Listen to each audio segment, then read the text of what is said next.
केंद्र सरकार की विभिन्न जन कल्याणकारी योजनाओं को लेकर केंद्रीय मंत्री अन्नपूर्णा देवी ने प्रेस कॉन्फ्रेंस कर विस्तार से जानकारी दी।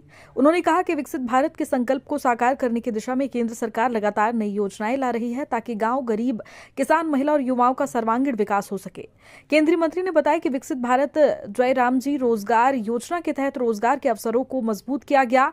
साथ ही उन्होंने स्पष्ट किया है कि मनरेगा को लेकर विपक्ष द्वारा भ्रम फैलाने की कोशिश की जा रही है, जबकि सच्चाई ये है कि पहले जहां 100 दिनों में कार्य प्रावधान था उसे बढ़ाकर 125 दिन कर दिया गया। ये गरीब और ग्रामीण परिवारों के लिए बड़ी राहत है। उन्होंने बताया कि योजना के तहत 60 दिनों तक किसान अपने खेतों में किए गए कार्यों के लिए भी लाभ ले सकेंगे, जिससे खेती किसानी को बढ़ावा मिलेगा। इसके अलावा किसी भी प्रकार के उपयोगी कार्य को योजना में जोड़ा गया ताकि गांव की वास्तविक जरूरतों के अनुसार विकास कार्य हो सके। आपको बता दें, मनरेगा कर्मियों को लेकर भी अहम निर्णय लिया जा रहा है। पहले जहां उनके लिए 6% प्रावधान था उसे बढ़ाकर 9% कर दिया गया। वहीं केंद्रीय मंत्री ने कहा कि 125 दिनों का रोजगार योजना की गारंटी सोच समझकर लाई गई है ताकि गांव का वास्तविक विकास हो सके। इस दौरान उन्होंने सांसद खेल महोत्सव का भी उल्लेख किया। उन्होंने कहा कि युवाओं की फिटनेस और खेल प्रतिभा को निखारने के उद्देश्य से इस महोत्सव का आयोजन किया जा रहा है। सभी सांसदों द्वारा इसका आयोजन किया गया है और तारीख 4 को कोडरमा में खेल महोत्सव का समापन होगा। विपक्ष पर निशाना साधते हुए अन्नपूर्णा देवी ने कहा कि जब सरकार अच्छी योजनाएं लाती है तब विपक्ष आलोचना करता है। राहुल गांधी का नाम लिए बिना उन्होंने कहा कि विदेश जाकर देश की आलोचना करना गलत है और विपक्ष का यही काम रह गया, जबकि सरकार देश के विकास के लिए लगातार काम कर रही। स्पष्ट रूप से कहना चाहेंगे कि भारतीय जनता पार्टी हमेशा से विकास को प्राथमिकता देती आई है। एक भारतीय जनता पार्टी के कार्यकर्ता होने के नाते, इस क्षेत्र के सांसद होने के नाते हमारा हमेशा प्राथमिकता विकास पर रहा। और आज चाहे हजारीबाग स्टेशन हो, आज हजारीबाग स्टेशन आप देख रहे होंगे कि उस स्टेशन का भव्य तरीके से निर्माण हो रहा है। आज बरसों से लोग ओवरब्रिज के लिए लोग मांग कर रहे थे। ओवरब्रिज का काम वहाँ पर तेज़ी से ओवरब्रिज का काम चल रहा है। कई ट्रेनों के ठहराव के लिए उन लोगों के द्वारा कहा गया, बहुत सारे ट्रेन का ठहराव। और उसके सबसे बड़ी बात की, जो गिरिडीह जिला आज़ादी के बाद नहीं, आज़ादी के मतलब बहुत पहले से गिरिडीह जिला में पहली बार कोई ट्रेन गिरिडीह जिला से खुली। ये भी सौभाग्य भारतीय जनता पार्टी आदरणीय नरेंद्र मोदी जी के सरकार में ये काम करने का हमें अवसर मिला। इंटरसिटी की शुरुआत की, कई ट्रेनों का ठहराव हुआ। आज गिरिडीह से रांची सीधी इंटरसिटी ट्रेन है, आसनसोल से शुरू होके ये इंटरसिटी है, लोकल ट्रेन चल रही है। इसके अलावा कई और दिल्ली के लिए भी ट्रेन यहाँ से शुरू, मतलब राज्य की राजधानी और देश की राजधानी को गिरिडीह से जोड़ा गया है। और उसके अलावा और बहुत सारी जो ट्रेनें हैं उसका भी ठहराव विभिन्न स्टेशन में किया गया। स्टेशन वर्ल्ड क्लास स्टेशन का निर्माण करवाया जा रहा है। बहुत जगह कार्य पूर्ण हो चुके हैं, चाहे हजारीबाग रोड की बात करें, तिलिया की बात करें या गिरिडीह की बात करें। तो निश्चित तौर पे हमारा हमेशा प्रयास है कि गिरिडीह जिला हो, कोडरमा जिला हो या फिर कोडरमा लोकसभा हो, लोकसभा के अंदर जो समस्या है उस समस्या का समाधान करना प्राथमिकता है। और लगातार ये प्रयास हमारे द्वारा किया जा रहा है, चाहे रेलवे के क्षेत्र में हो, विद्यालय के क्षेत्र में हो। हम आपको बताएं, केंद्रीय विद्यालय एक यहाँ हुआ करता था गिरिडीह में, बहुत ही बड़ा जिला है। एक केंद्रीय विद्यालय था, एक दूसरा केंद्रीय विद्यालय राजधनबार खोरी महुआ में हमने सैंक्शन कराया है। तीसरा कोडरमा में था एक और केंद्रीय विद्यालय, बरकट्ठा विधानसभा में भी, बरकट्ठा मतलब हजारीबाग जिले में भी एक ही था, एक दूसरा केंद्रीय विद्यालय की स्वीकृति वहाँ पे मिल गई है। इस बार से हम लोग प्रयास कर रहे हैं, क्योंकि भवन, टेम्पररी भवन राज्य सरकार को देना है, तो उसके लिए प्रयास हो रहा है कि इस साल से सेशन शुरू हो जाए टेम्पररी भवन में। तो ये राजधनवार में भी इसकी शुरुआत होगी और बरकट्टा में भी इसकी, हजारीबाग में भी इसकी शुरुआत होगी। तो लगातार ये प्रयास करते हैं कि राज्य का, जिले का, अपने लोकसभा क्षेत्र का विकास हो। इसलिए इसको देखते हुए कुछ लोग जरूर जलते हैं, बहुत सारे ऐसे लोग जो नहीं कर पाए या उनका मकसद ही है, जो विपक्षी है, जो विरोधी है, ये हमेशा से उनका मकसद ही रहा है क्रिटिसाइज करना।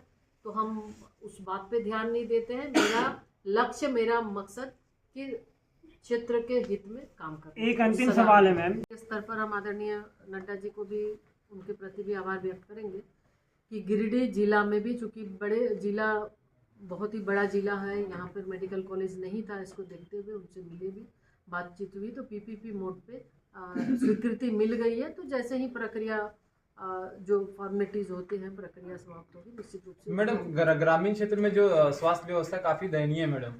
ये राज्य सरकार, आज जो झारखंड की सरकार है, झारखंड की सरकार बिल्कुल इन सारे चीज़ों पर ध्यान नहीं देती, उनका विकास पे कोई ध्यान नहीं है। आज शिक्षा बिल्कुल की स्थिति चौपट है, स्वास्थ्य की स्थिति चौपट है, और अन्य चीज़ों पे भी देखें, पुलिस प्रशासन का भी हाल वही है कि लगातार घटनाएं घट रही है, लेकिन पुलिस के द्वारा मौन पुलिस रहती है। और उसी तरह स्वास्थ्य व्यवस्था चरमराया हुआ है। लगातार दिशा की बैठक के माध्यम से भी चर्चा करते हैं, और उसके अलावे भी हमेशा बोलते हैं, लेकिन डॉक्टर की नियुक्ति नहीं है।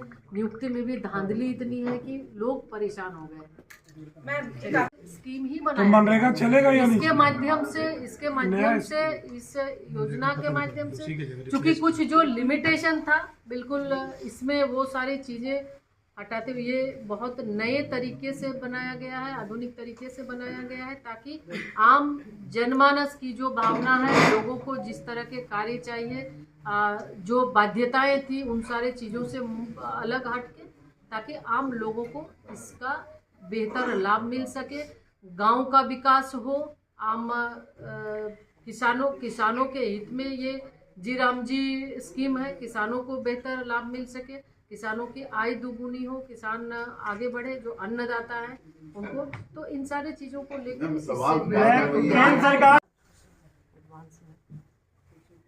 इस बार के लोकसभा सत्र में बहुत ही महत्वपूर्ण कई बिल पास हुए, और इसमें अगर बताएं तो प्रमुख रूप से, चूँकि जिस तरह से माननीय प्रधानमंत्री जी की सोच लगातार विकसित भारत 2047 के लक्ष्य को पाना है, आत्मनिर्भर भारत, और उसमें महिलाओं की भागीदारी, तो इस लोकसभा सत्र में कई महत्वपूर्ण विधेयक पर चर्चा हुई, बिल पास हुए, जिससे जो विकसित भारत का जो संकल्प है, उस संकल्प को दिशा भी मिलेगी, और आम जन के हित के लिए, आम जन के लिए जो बिल पास किए गए हैं, उससे लोगों को काफ़ी फ़ायदा भी मिलेगा।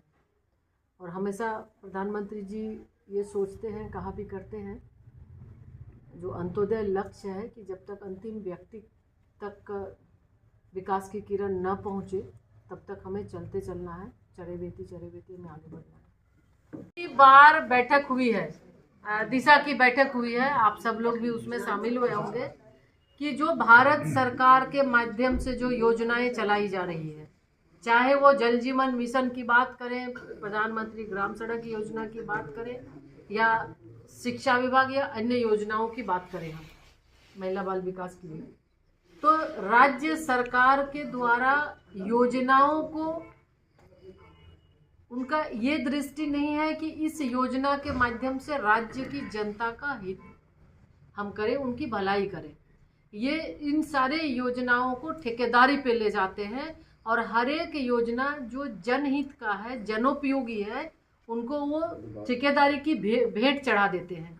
तो जिसके वजह से आज नल जल योजना का हस्र आप सभी देखे होंगे कि क्या स्थिति हुई, इतना पैसा खर्च हुआ, लेकिन आज करोड़ों खर्च होने के बाद भी लोगों को पानी नहीं मिलता है। लगातार इसकी चर्चा दिशा बैठक में करने के बाद, उसके बाद हम लिख के भी सरकार में भी लिख के दिए हैं, जांच भी हो रही है, और जांच में पाया भी गया कि किस तरह से कितना अनियमितता है। जो गरीब कल्याण अन्न योजना के अन्न तक को इस सरकार ने छोड़ दी है, उसमें भी कालाबाजारी हो रही है, उसमें भी घोटाले हो रहे हैं। यानी सरकार को पैसा, जब भारत सरकार से पैसा मिल रहा है, उस पैसे का दुरुपयोग सरकार के द्वारा किया जाता है, और कहीं ना कहीं सरकार के चाहे मंत्री हों चाहे अधिकारी हों, इन सारी योजनाओं को भ्रष्टाचार की भेंट चढ़ा देते हैं। मैम, एक आखिरी, ये बिल्कुल ही विदेश से भी राहुल गांधी सवाल उठाते हैं, विदेश से मनरेगा अलग, हमेशा विपक्ष प्रतिपक्ष के लोगों का हमेशा से हम आप देखेंगे, एक तो प्रतिपक्ष के नेता उनको हिंदुस्तान में नहीं, वो जब बाहर जाते हैं विदेश में ही कुछ ऐसी चीज़ें वो बोलते हैं कि निश्चित रूप से देश को कमज़ोर करने की कोशिश हमेशा से उनकी होती है। तो जब जब अच्छा कोई योजना हम लेके आते हैं वो हमेशा क्रिटिसाइज़ वो करते हैं। तो ये उनकी आदत में शुमार हो गई है कि वो क्रिटिसाइज़ करें, और प्रतिपक्ष के नेता की बात जब वो खुद की सरकार को नहीं बख्शे तो फिर वो अभी क्या बख्शेंगे। और निश्चित तौर पर उनको इतना तो होना ही चाहिए कि भाई देश जब कभी भी कोई भी ऐसी बातें होती हैं तो आप देश के अंदर आप बात करो, चर्चा करो, लेकिन जब देश के बाहर जाते हो तो देश के बाहर ऐसी बातें करना जिससे कि देश कमज़ोर होता है तो कभी नहीं करना चाहिए। तो ये उनकी समझदारी है। आपको हम याद दिलाएं, आपको हम बताते हैं कि जब श्रद्धेय अटल बिहारी वाजपेयी जी प्रतिपक्ष के नेता हुआ करते थे तो भले देश के अंदर चर्चाएं कुछ वो कर ले, लेकिन जब देश के बाहर जाते थे तो हमेशा भारत के लिए बोलते थे। ये नहीं कि ये सरकार ऐसा कर रही है। तो हमेशा कोई भी, अगर हम भारतीय हैं, हमारे मन में भारत के प्रति प्रेम है, देश के प्रति प्रेम है, तो निश्चित तौर पे इतना तो ध्यान रखना चाहिए कि हमें देश के अंदर क्या बोलना है और देश के बाहर क्या बोलना है। मैंने कहा